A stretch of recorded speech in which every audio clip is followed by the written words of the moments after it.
Embora, quando crianças, tivéssemos sido companheiros íntimos, eu, na verdade, conhecia pouco meu amigo. Sua reserva sempre fora excessiva e constante. Sabia, contudo, que sua família, das mais antigas, se tornara notada, desde tempos imemoriais, por uma particular sensibilidade de temperamento, manifestando-se, através de longas eras, em muitas obras de arte exaltada e, ultimamente, evidenciando-se em repetidas ações de caridade munificente, embora discreta, assim como intensa paixão pelas sutilezas, talvez mesmo mais do que pelas belezas ortodoxas e facilmente reconhecíveis da ciência musical. Eu conhecia também o fato muito digno de nota de que do tronco da família Usher, apesar de sua nobre antiguidade, jamais brotara em qualquer época um ramo duradouro. Em outras palavras, a família inteira só se perpetuava por descendência direta e assim permanecera sempre, com variações muito efêmeras e sem importância.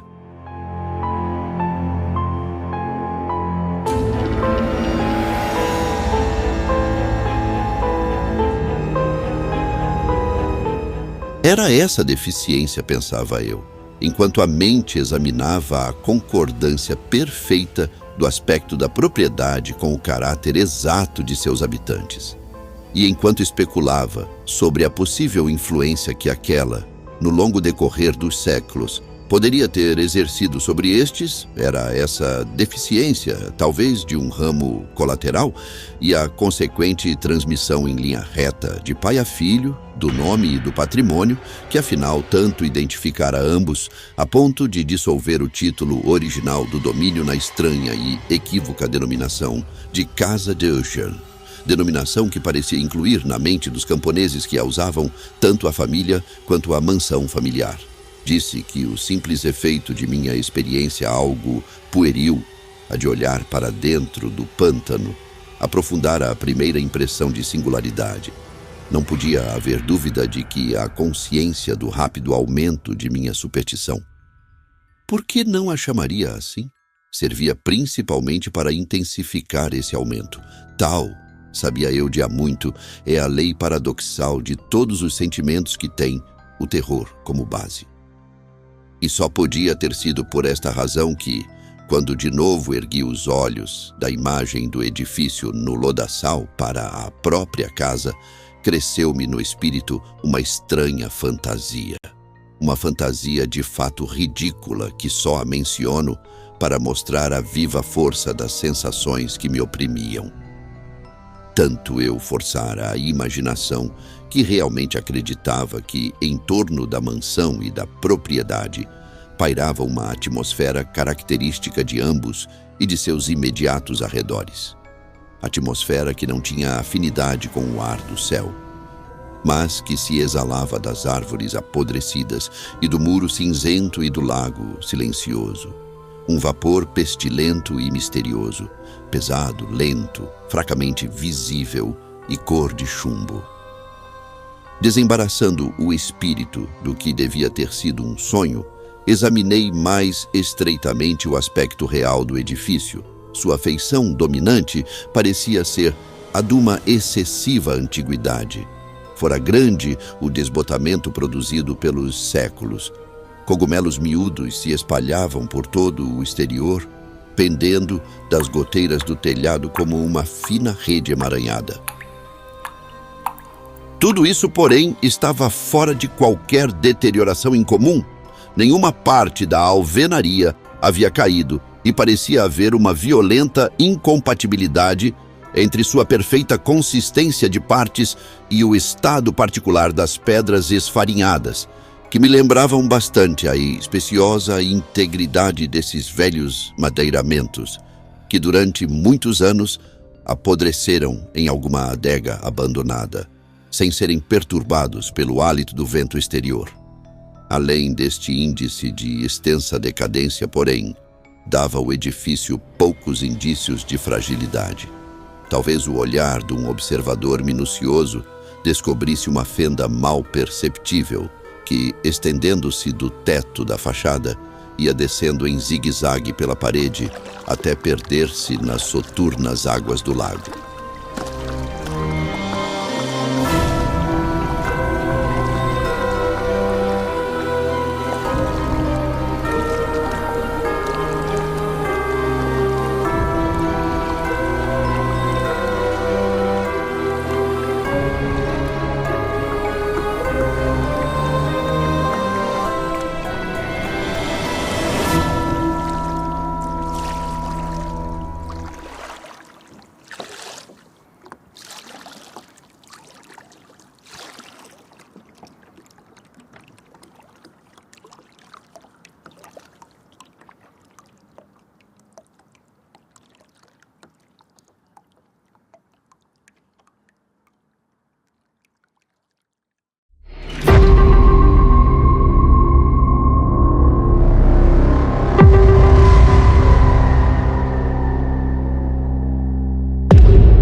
Notando estas coisas, segui a cavalo por uma curta calçada que levava à casa.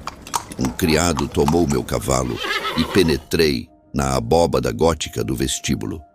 Outro criado, a passos furtivos, conduziu-me então em silêncio, através de muitos corredores escuros e intrincados, até o gabinete de seu patrão. Muito do que ia encontrando pelo caminho contribuía, não sabia eu como, para reforçar os sentimentos vagos de que já falei. Os objetos que me cercavam, as esculturas dos forros, as sombrias tapeçarias das paredes, a negrura de ébano dos soalhos e os fantasmagóricos troféus de armas que tilintavam a minha passagem precipitada, eram coisas com as quais me familiarizara desde a infância e, conquanto não hesitasse em reconhecê-las como assim familiares, espantava-me ainda verificar como não eram familiares as fantasias que essas imagens habituais faziam irromper. Numa das escadarias, encontrei o médico da família. Seu aspecto, pensei, apresentava a expressão mista da agudeza baixa e da perplexidade. Passou por mim precipitadamente e seguiu. O criado então abriu uma porta e me levou à presença de seu patrão. O aposento em que me achei era muito amplo e elevado. As janelas eram longas, estreitas e pontudas, a uma distância tão vasta do soalho de carvalho negro que de pé sobre este não as poderíamos atingir. Fracos clarões de uma luz purpúrea penetravam pelos vitrais e gelosias, conseguindo tornar suficientemente distintos os objetos mais salientes em derredor. Em vão, porém, o olhar lutava para alcançar os ângulos mais distantes do quarto, ou os recessos do teto esculpido e abobadado. Negras tapeçarias penduravam-se das paredes. O mobiliário, em geral, era profuso, desconfortável, antigo e desconjuntado. Viam-se espalhados muitos livros e instrumentos musicais, mas nenhuma vivacidade eles conseguiam dar ao cenário. Senti que respirava uma atmosfera de tristeza, um ar de melancolia acre, profunda e irremissível, pairava ali, penetrando tudo. À minha entrada, Usher ergueu-se de um sofá em que estivera deitado, ao comprido, e saudou-me com o vivo calor que em si tinha muito, pensei eu a princípio, de cordialidade constrangida, do esforço obrigatório do homem de sociedade entediado. Um olhar, porém, para seu rosto convenceu-me de sua perfeita sinceridade. Sentamo-nos, e por alguns momentos, enquanto ele não falou, olhei-o com um sentimento meio de dó, meio de espanto. Certamente, homem algum jamais se modificou tão terrivelmente em período tão breve quanto Roderick Usher. Foi com dificuldade que cheguei a admitir a identidade do fantasma à minha frente com o companheiro de minha primeira infância. Os característicos de sua face, porém, sempre haviam sido, em todos os tempos, notáveis. Uma compleição cadavérica, um olhar amplo, líquido e luminoso, além de qualquer comparação. Lábios um tanto finos e muito pálidos, mas de uma curva extraordinariamente bela.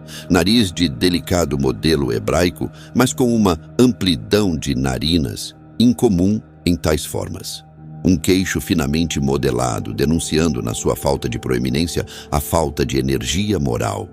Cabelos de tenuidade e maciez mais que de fios de aranha.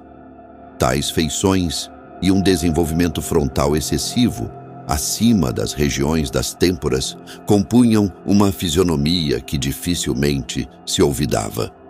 E agora, pelo simples exagero dos característicos dominantes desses traços e da expressão que eles costumavam apresentar, tanta se tornara a mudança que não reconheci logo com quem falava. A lividez agora cadavérica da pele e o brilho sobrenatural do olhar, principalmente, me deixaram atônito e mesmo horrorizado. Também o cabelo sedoso crescera à vontade, sem limites, e como ele, na sua tessitura de aranhol, mais flutuava do que caía em torno da face, eu não podia, mesmo com esforço, ligar sua aparência estranha com a simples ideia de humanidade.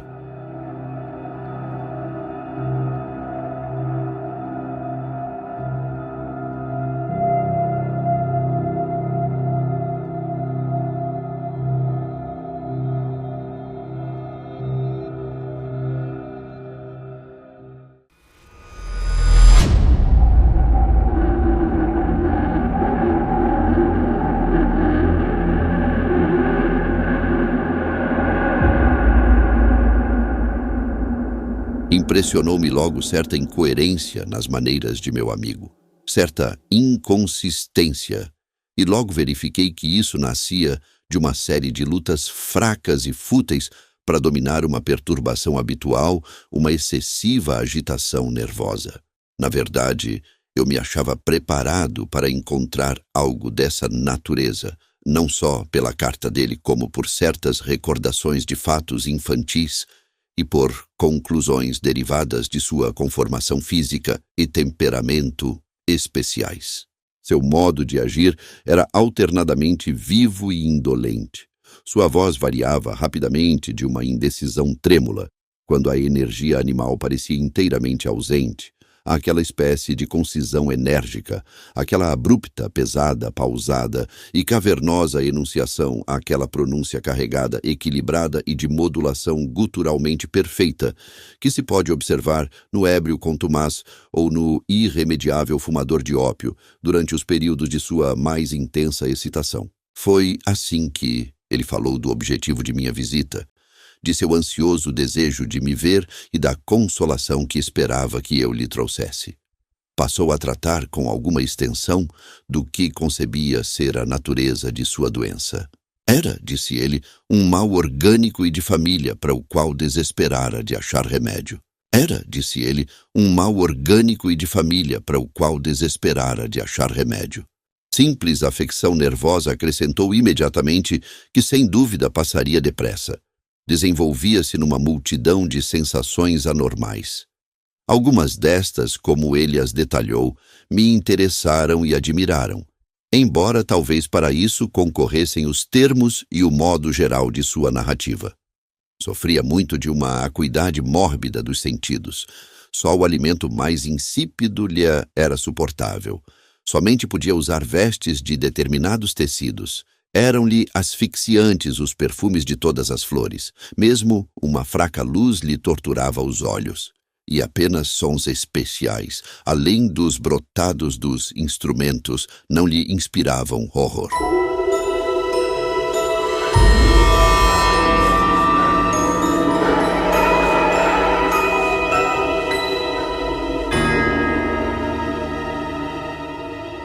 Verifiquei que ele era um escravo agrilhoado a uma espécie anômala de terror. Morrerei, disse ele. Devo morrer nesta loucura deplorável. Estarei perdido assim e não de outra maneira. Temo os acontecimentos do futuro não por si mesmos, mas por seus resultados.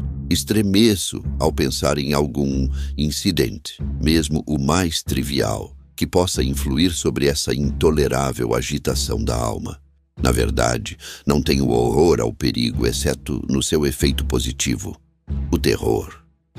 Nessa situação enervante e lastimável, sinto que chegará, mais cedo ou mais tarde, o período em que deverei abandonar ao mesmo tempo a vida e a razão em alguma luta com esse fantasma lúgubre, o medo.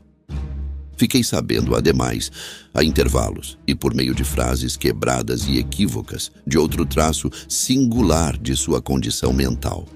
Ele estava preso a certas impressões supersticiosas com relação ao prédio em que morava e de onde por muitos anos nunca se afastara, e com relação a uma influência cuja força hipotética era exposta em termos demasiado tenebrosos para serem aqui repetidos. Influência que certas particularidades, apenas de forma e de substância, na sua casa de família, através de longos sofrimentos, dizia ele, exerciam sobre seu espírito.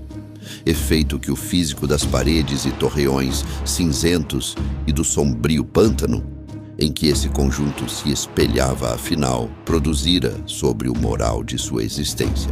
Ele admitia, porém, embora com hesitação, que muito da melancolia particular que assim o afligia podia rastrear-se até uma origem mais natural e bem mais admissível, na doença severa e prolongada, na verdade na morte aparentemente a aproximar-se, de uma irmã ternamente amacia, sua única companhia durante longos anos, sua última e única parenta na terra. O falecimento dela, dizia ele com amargura que nunca poderei esquecer, deixá-lo-ia, a ele, o desesperançado e frágil, como o último da antiga raça dos Ushers.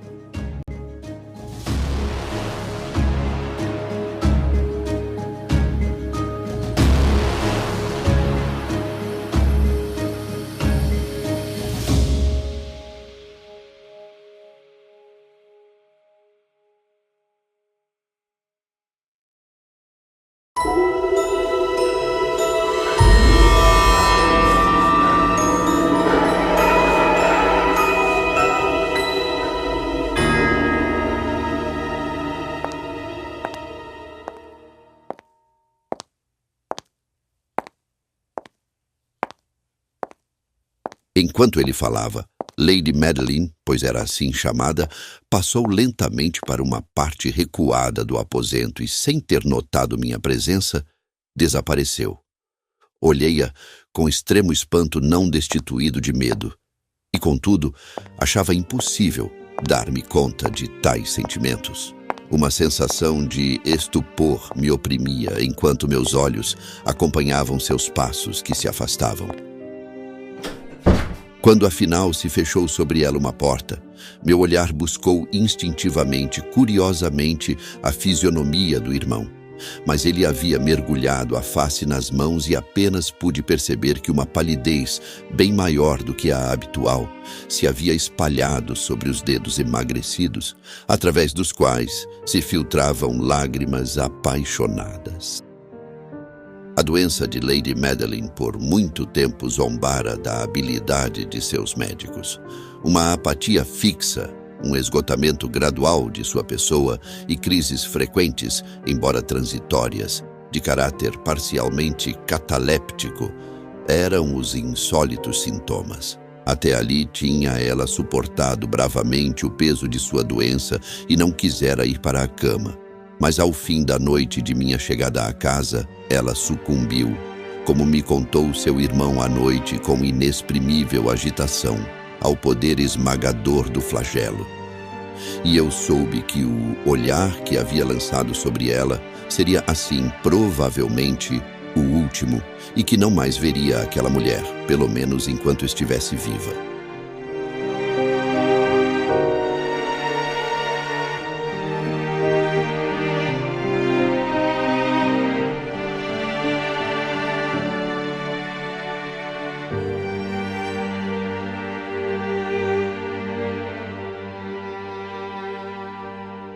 Durante os vários dias que se seguiram, seu nome não foi pronunciado nem por Usher nem por mim.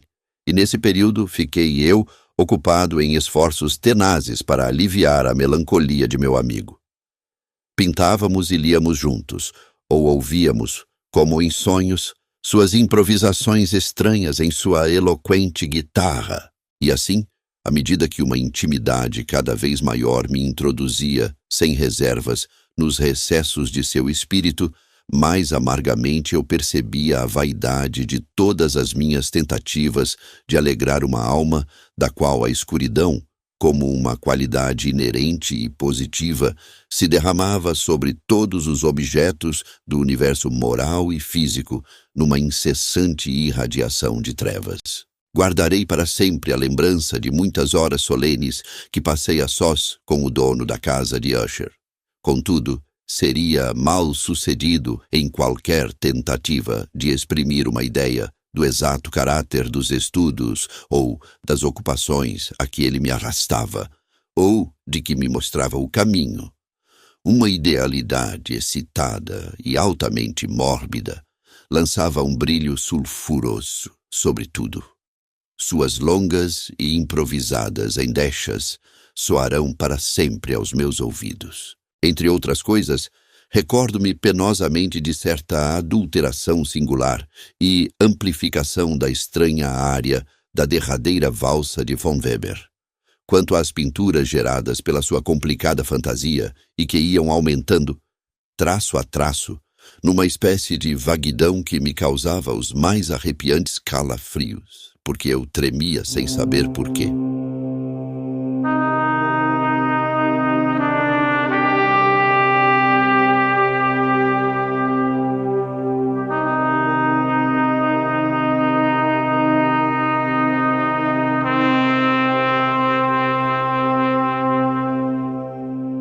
Quanto a essas pinturas, como suas imagens estão vivas agora diante de mim, em vão tentaria delas extrair mais do que uma pequena parte, que pudesse ficar nos limites das simples palavras escritas. Pela extrema simplicidade, pela nudez de seus desenhos, ele atraía e subjugava a atenção. Se jamais algum mortal pintou uma ideia, esse foi Roderick Usher. Para mim, pelo menos, nas circunstâncias que então me cercavam, erguia-se das puras abstrações que o hipocondríaco se esforçava por lançar na tela. Um terror de intensidade intolerável, do qual nem a sombra eu jamais senti na contemplação dos devaneios de Fuseli, certamente brilhantes, embora demasiado concretos. Uma das fantasmagóricas concepções de meu amigo, que não partilhava tão rigidamente do espírito de abstração, pode ser esboçada, embora fracamente, em palavras.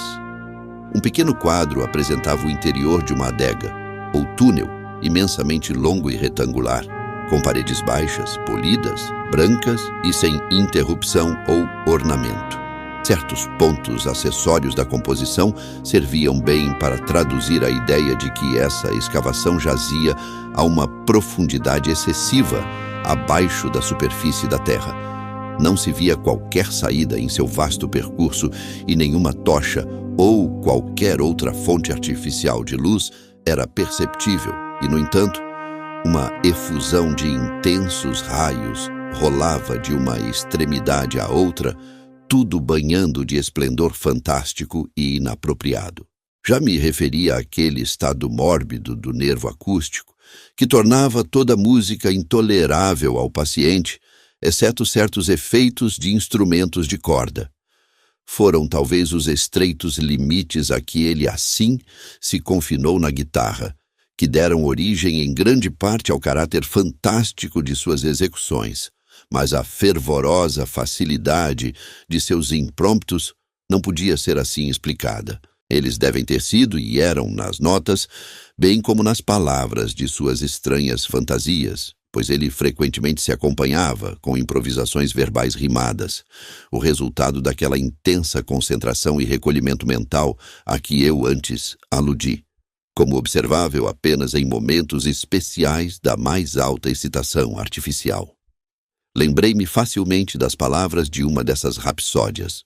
Talvez me tenha ela impressionado mais fortemente quando ele me apresentou-a, porque, na corrente subterrânea ou mística de seu significado, imaginei perceber, pela primeira vez, que Usher tinha pleno conhecimento do vacilar de sua elevada razão sobre seu trono. Os versos, que eram intitulados O Palácio Assombrado, eram pouco mais ou menos assim.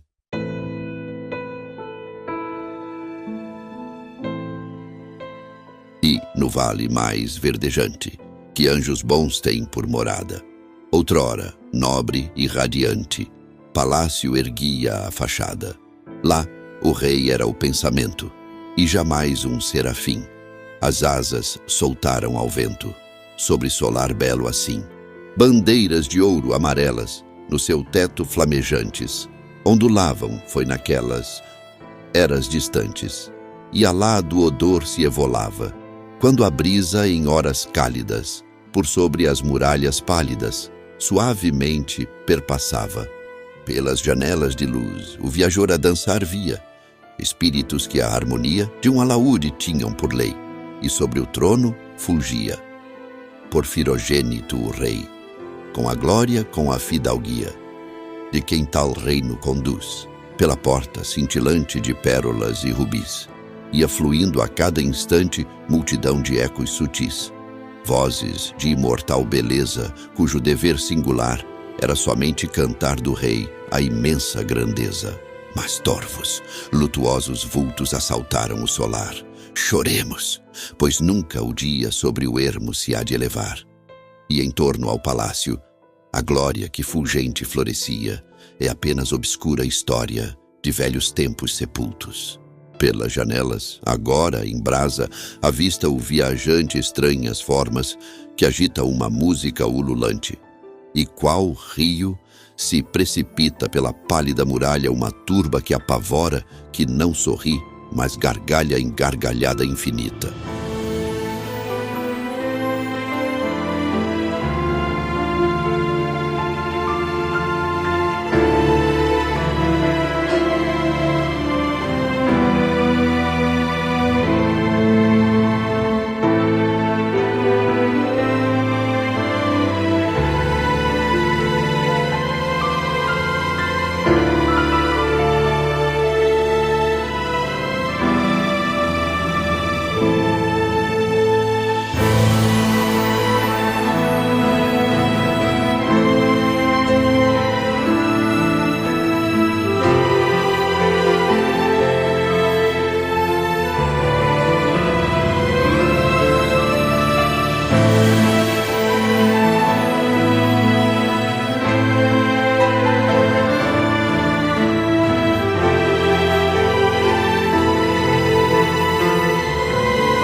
Lembro-me bem que as sugestões surgidas desta balada conduziram-nos a uma corrente de ideias, dentro das quais se manifestou uma opinião de Usher que menciono, não tanto por causa de sua novidade, pois outros homens têm pensado assim, como por causa da pertinácia com que a mantinha. Esta opinião, na sua forma geral, era a da sensitividade de todos os seres vegetais.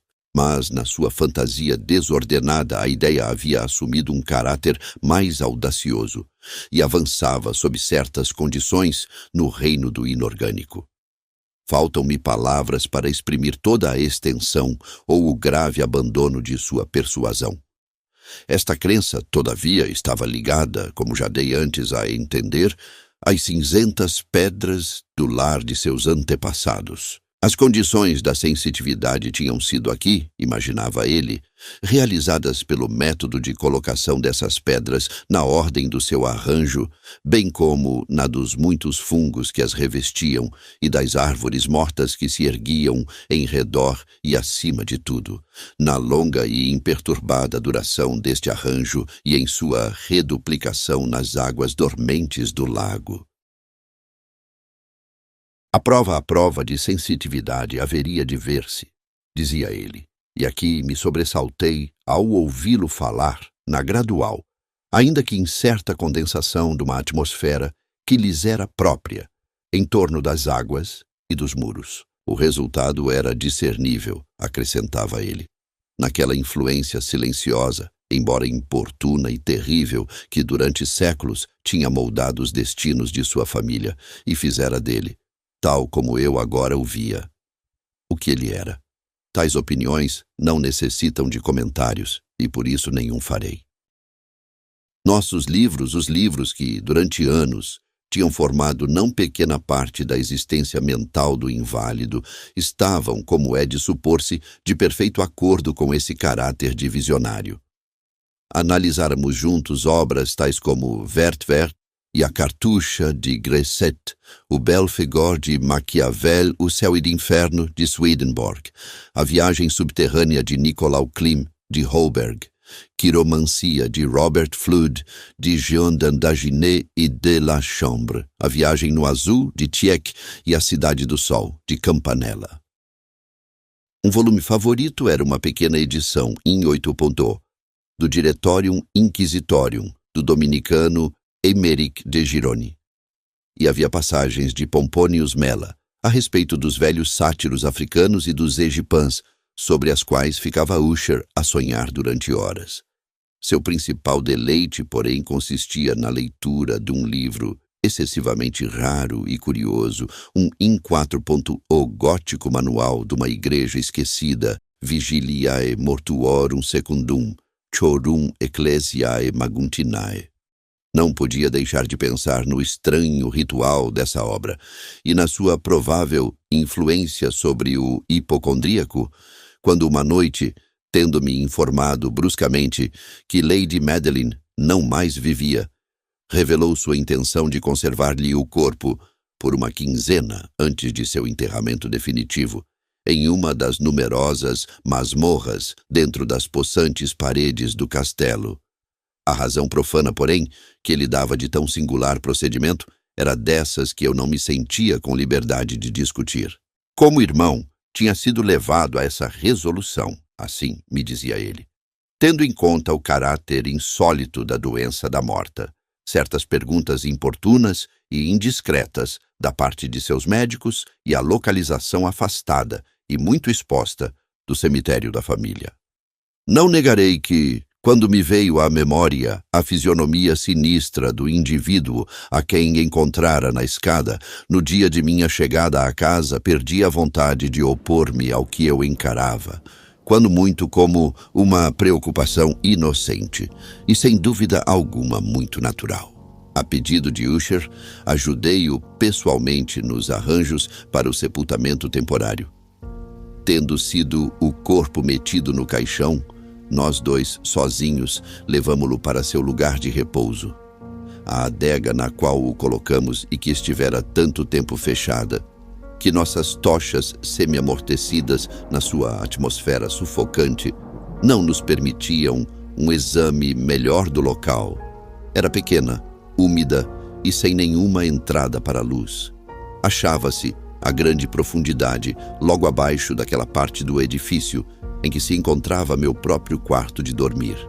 Tinha sido utilizada, ao que parece, em remotos tempos feudais, para os péssimos fins de calabouço e em dias recentes como paiol de pólvora, ou de alguma outra substância altamente inflamável, pois uma parte do chão e todo o interior de uma longa arcada, por onde havíamos passado, estavam cuidadosamente revestidos de cobre. A porta de ferro maciço tinha sido também protegida de igual modo. Quando girava nos gonzos, seu enorme peso produzia um som insolitamente agudo e irritante. Tendo depositado nosso fúnebre fardo sobre cavaletes, naquele horrendo lugar, desviamos em parte a tampa, ainda não pregada do caixão, e contemplamos o rosto do cadáver. Uma semelhança chocante entre o irmão e a irmã deteve então, em primeiro lugar, a minha atenção. E Usher, adivinhando talvez meus pensamentos, murmurou umas poucas palavras, pelas quais vinha a saber que a morta e ele tinham sido gêmeos e que afinidades, de uma natureza mal inteligível, sempre haviam existido entre eles. Nossos olhares, porém, Não descansaram muito tempo sobre a morta, pois não a podíamos contemplar sem temor. A doença, que assim levara ao túmulo a senhora, na plenitude de sua mocidade, havia deixado, como sempre acontece em todas as doenças de caráter estritamente catalético, a ironia de uma fraca coloração no seio e na face, e nos lábios aquele sorriso desconfiadamente hesitante, tão terrível na morte. Fechamos e pregamos a tampa, e, depois de havermos prendido a porta de ferro, retomamos com lassidão o caminho de volta para os aposentos, pouco menos sombrios, da parte superior da casa. Então, tendo decorrido alguns dias de amargo pesar, uma mudança visível operou-se nos sintomas da desordem mental de meu amigo. Suas maneiras usuais desapareceram. Suas ocupações costumeiras eram negligenciadas ou esquecidas. Vagava de quarto em quarto, a passos precipitados, desiguais e sem objetivo. A palidez de sua fisionomia tomara, se possível, um tom ainda mais espectral, mas a luminosidade de seu olhar havia se extinguido por completo. Não mais escutava aquele tom rouco de voz que ele outrora fazia às vezes ouvir, e sua fala era agora habitualmente caracterizada por gaguejo trêmulo, como de extremo terror. Havia vezes, na verdade, em que eu pensava que seu pensamento incessantemente agitado estava sendo trabalhado por algum segredo opressivo, lutando ele para ter a necessária coragem de divulgá-lo. Às vezes, ainda, eu era forçado a considerar tudo como inexplicáveis devaneios da loucura, pois via-o contemplar o vácuo durante horas a fio, numa atitude da mais profunda atenção, como se desse ouvidos a algum som imaginário. Não admira que sua situação terrificasse que me contagiasse. Senti subirem, rastejando em mim, por escalas lentas, embora incertas, as influências estranhas das fantásticas, mas impressionantes superstições que ele entretinha. Foi especialmente depois de ir deitar-me, já noite alta, 7 ou 8 dias depois de haver sido colocado no túmulo o corpo de Lady Madeline, que experimentei o vasto poder desses sentimentos. O sono não se aproximou de meu leito e as horas se iam desfazendo, uma a uma. Lutei para dominar com a razão o nervosismo que de mim se apoderava. Tentei levar-me a crer que muito, se não tudo aquilo que se sentia, se devia à impressionante influência da sombria decoração do aposento, dos panos negros e em farrapos que, forçados ao movimento pelo sopro de uma tempestade nascente, ondulavam caprichosamente para lá e para cá nas paredes, oscilando inquietos junto aos ornatos da cama. Meus esforços, porém, foram infrutíferos. Irreprimível tremor, pouco a pouco, me invadiu o corpo, e, por fim, sentou-se sobre meu próprio coração o íncube de uma angústia inteiramente infundada. Sacudindo-o de cima de mim, em luta ofegante, ergui-me sobre os travesseiros e, perscrutando avidamente a intensa escuridão do quarto, escutei, não sei porquê, mas impelido por uma força instintiva, certos sons baixos e indefinidos, que vinham por entre as pausas da tempestade a longos intervalos, não sabia eu de onde. Dominado por um intenso sentimento de horror inexplicável, embora insuportável, vesti-me às pressas, pois sentia que não poderia dormir mais naquela noite. E tentei arrancar-me da lastimável situação em que caíra andando rapidamente para lá e para cá, pelo aposento. Havia eu dado apenas poucas voltas dessa maneira, quando um passo leve, numa escada vizinha, deteve minha atenção. Logo o reconheci, como o passo de Usher. Um instante depois, batia ele levemente à minha porta e entrava trazendo uma lâmpada. Sua fisionomia estava, como sempre, cadavericamente descorada, mas além disso havia uma espécie de hilaridade louca nos seus olhos, uma histeria evidentemente contida em toda a sua atitude. Seu ar aterrorizou-me, mas qualquer coisa era preferível à solidão que eu tinha suportado tanto tempo e mesmo acolhi. Sua presença como um alívio. E você não o viu? Perguntou ele bruscamente, depois de ter olhado em torno de si por alguns instantes em silêncio. Não o viu então? Mas espere, você o verá. Assim falando, e tendo cuidadosamente protegido sua lâmpada, correu para uma das janelas e abriu-a escancaradamente para a tempestade. A fúria impetuosa da rajada que entrava quase nos levou do solo. Era, na verdade, uma noite tempestuosa, embora asperamente bela, uma noite estranhamente singular no seu terror e na sua beleza. Um turbilhão, aparentemente, desencadeara sua força na nossa vizinhança, pois havia frequentes e violentas alterações na direção do vento, e a densidade excessiva das nuvens que pendiam tão baixas como a pesar. Sobre os torreões da casa, não nos impedia de perceber a velocidade natural com que elas se precipitavam de todos os pontos, umas contra as outras, sem se dissiparem na distância.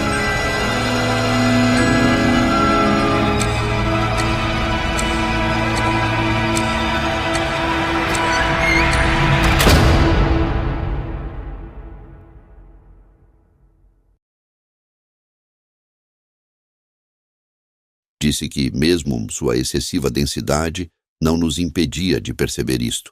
Contudo, não podíamos ver a lua ou as estrelas, nem havia ali qualquer clarão de relâmpagos. Mas as superfícies inferiores das vastas massas de vapor agitado, bem como todos os objetos terrestres imediatamente em torno de nós, estavam cintilando à luz sobrenatural de uma exalação gasosa, fracamente luminosa e distintamente visível, que pendia em torno da mansão, amortalhando-a. Você não pode contemplar isso, disse eu, estremecendo a Usher enquanto o levava, com suave energia, da janela para uma cadeira. Esses espetáculos que o perturbam são simples fenômenos elétricos comuns. Ou talvez tenham sua origem fantasmal nos miasmas fétidos do pântano. Fechemos esta janela. O ar está frio e é um perigo para sua saúde. Aqui está um de seus romances favoritos. Lê-lo-ei e você escutará. E assim passaremos esta terrível noite juntos. O velho volume que apanhei era A Assembleia dos Loucos, de Sir Launcelot Canning, mas eu o havia chamado favorito de Usher. Mais por triste brincadeira que a sério, pois, na verdade, pouca coisa havia em sua prolixidade grosseira e sem imaginação que pudesse interessar a idealidade elevada e espiritual de meu amigo.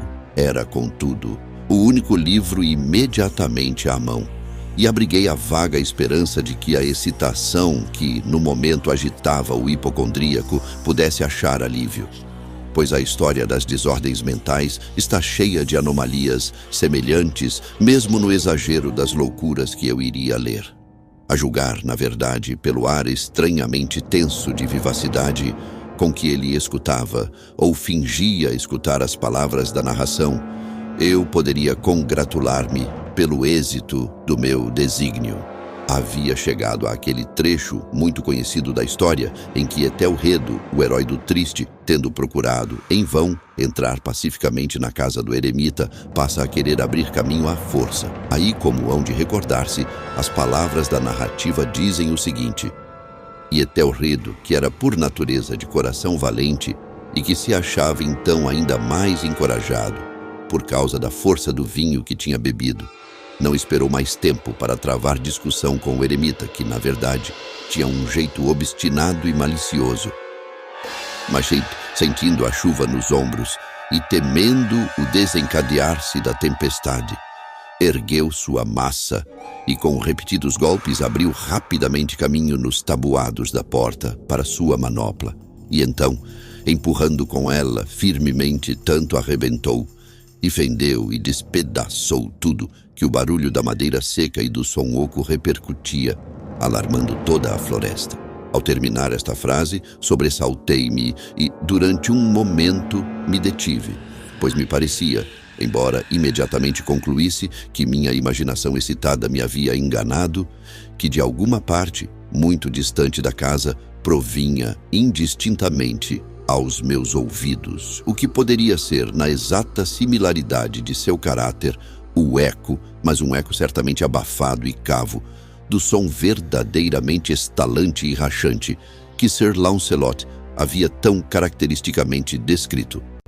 Foi, não resta dúvida, somente a coincidência que havia detido minha atenção, pois entre o ranger dos caixilhos das janelas e os rumores habituais e misturados da tempestade ainda em aumento, o som em si mesmo nada tinha de certo que pudesse ter me interessado ou perturbado. Continuei a história. Mas o bom campeão Etelredo, entrando agora pela porta, ficou excessivamente enraivecido e espantado, por não encontrar sinal algum do malicioso eremita. Mas em lugar dele um dragão havia, de aspecto escamoso e monstruoso, e com uma língua chamejante que estava de guarda diante de um palácio de ouro com chão de prata.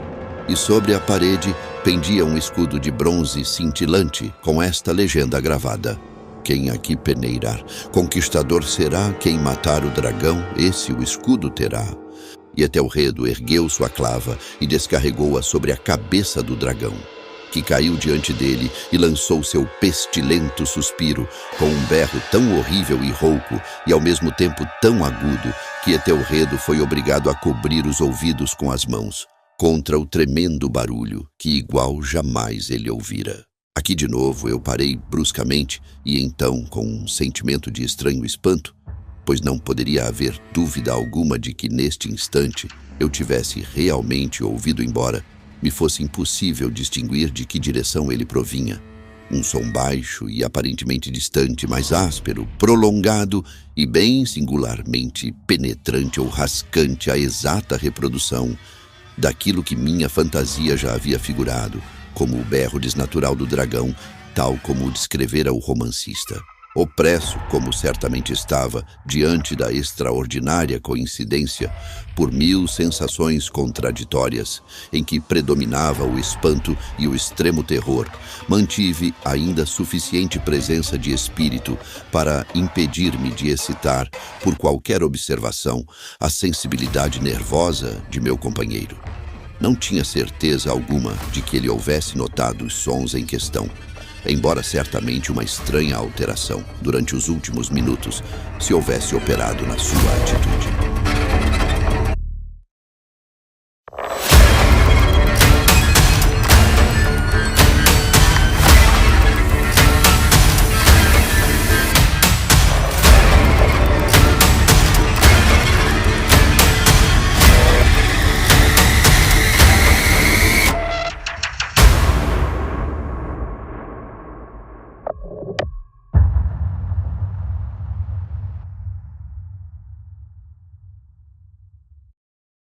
De uma posição fronteira à minha, ele havia gradualmente feito girar sua cadeira de modo a ficar sentado de frente para a porta do quarto. E assim eu podia avistar apenas parcialmente suas feições, embora visse que seus lábios tremiam, como se ele estivesse murmurando sons inaudíveis. A cabeça havia-lhe pendido sobre o peito e, no entanto, eu sabia que ele não estava adormecido por ver-lhe os olhos escancarados e vítreos quando lobriguei avistar-lhe o perfil. O movimento de seu corpo estava também em desacordo com essa ideia, pois ele se balançava de um lado para outro, num ondular vagaroso, embora constante e uniforme. Tendo rapidamente percebido tudo isso, retomei a narrativa de Sir Launcelot, que continuava dessa forma. E agora o campeão, tendo escapado à terrível fúria do dragão, lembrando-se do escudo de bronze e da quebra do encanto que havia nele, removeu a carcaça de sua frente e aproximou-se corajosamente, pelo pavimento de prata do castelo, do lugar onde pendia o escudo sobre a parede, o qual, em verdade, não esperou que ele chegasse junto. Mas caiu-lhe aos pés, sobre o chão argênteo, com um retinir reboante e terrível. Tão logo estas sílabas me saíram dos lábios, eis que, como um escudo de bronze que houvesse realmente, naquele instante, caído pesadamente sobre um chão de prata, percebi um eco distinto, cavo, metálico e clangoroso, embora aparentemente abafado, completamente nervoso. De um salto, pus-me de pé, mas o movimento compassado de balanço de Usher não se modificou. Corri para a cadeira onde ele estava sentado. Seus olhos estavam sempre fixos diante de si e por toda a sua fisionomia imperava uma rigidez de pedra. Mas quando coloquei minha mão sobre seu ombro, toda a sua pessoa estremeceu fortemente. Um sorriso mórbido tremeu-lhe em torno dos lábios e eu vi que ele falava num murmúrio baixo, apressado, inarticulado, como se não notasse minha presença. Curvando-me sobre ele e bem de perto, sorvi, afinal, o medonho sentido de suas palavras. Não o ouço? Sim, ouço e tenho-o ouvido. Longamente, longamente, muitos minutos, muitas horas, muitos dias. Tenho-o ouvido, contudo não ousava. Oh, coitado de mim, miserável, desgraçado que sou. Não ousava falar. Nós a pusemos viva na sepultura. Não disse que meus sentidos eram agudos? Agora eu lhe conto que ouvi seu primeiro fraco movimento no fundo do caixão. Ouvi-o faz muitos dias e contudo não ousei. Não ousei falar. E agora, esta noite, Etelredo, o arrombamento da porta do eremita e o estertor da agonia do dragão e o retinir do escudo. Diga antes o abrir-se do caixão e o rascar dos gonzos de ferro de sua prisão e o debater-se dela dentro da arcada de cobre da masmorra. Oh, para onde fugirei? Não estará ela aqui dentro em pouco? Não estará correndo a censurar-me por minha pressa? Não ouvi eu o tropel de seus passos na escada? Não distingo aquele pesado e horrível bater do seu coração? Louco, louco, louco.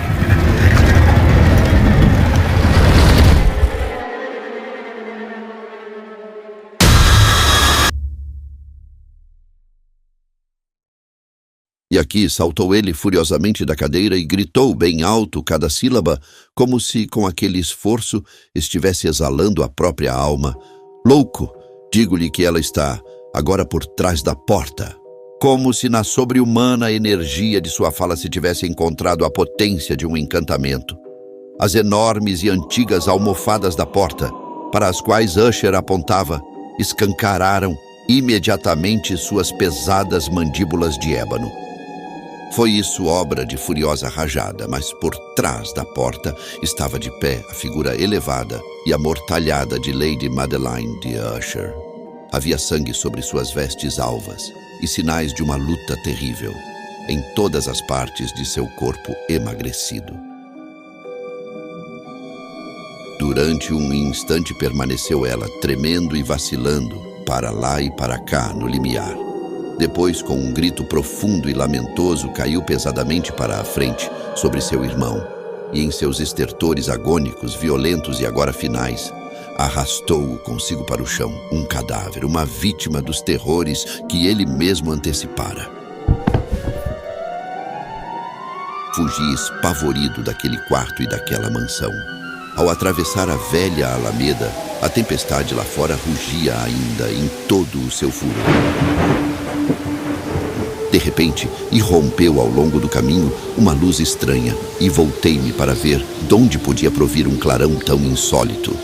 Pois a enorme casa e as suas sombras eram tudo que havia atrás de mim. O clarão era o da lua cheia e cor de sangue, que se ia pondo e que agora brilhava vivamente através daquela fenda, outrora mal perceptível, a que me referi antes, partindo do telhado para a base do edifício. Enquanto eu olhava, aquela fenda rapidamente se alargou. Sobreveio uma violenta rajada do turbilhão. O inteiro órbito satélite explodiu imediatamente à minha vista. Meu cérebro vacilou quando vi as possantes paredes se desmoronarem.